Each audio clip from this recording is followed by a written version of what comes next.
Dear students, welcome to Compete Minds. Here we have a question. So ఇక్కడ set based analogy question ఉంది. ఈ రెండు numbers కి మధ్యలో ఒక సెట్ ఆఫ్ లాజిక్ ఉంది. ఆప్షన్స్ లో సేమ్ దేంట్లో ఉంది అని అడుగుతున్నారు. సో ఒకసారి ఇక్కడ మనం లాజిక్ ఏంటో చూద్దాం. ఫస్ట్ 28 లాస్ట్ కి 5 ఉంది. రెండు చిన్న నెంబర్స్, మిడిల్ లో పెద్ద నెంబర్ ఉంది. అంటే ఫస్ట్ అండ్ లాస్ట్ కి మధ్యలో ఏదో ఒక రిలేషన్ తో మిడిల్ నెంబర్ వస్తుంది అని అర్థం చేసుకోవాలి. 28 కి 5 కి రిలేషన్ ఏంటంటే 28 ఇంటూ 5 చేస్తే వచ్చేది 140.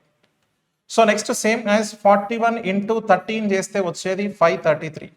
సేమ్ ఆప్షన్స్ లో ఎక్కడ ఉందో చూద్దాం. 25 ఇంటూ 4 చేస్తే 100 వస్తుంది. సో ఇక్కడ 103 ఉంది కాబట్టి రాంగ్.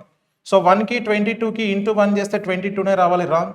సో ఇక్కడ మనకి ఈ రెండింటిని మల్టిప్లై చేసినా కూడా మనకి 355 రాదు, రాంగ్ అవుతుంది. సో 35 ఇంటూ 21 చేస్తే 735 వస్తుంది కాబట్టి second option is the correct answer. Thank you.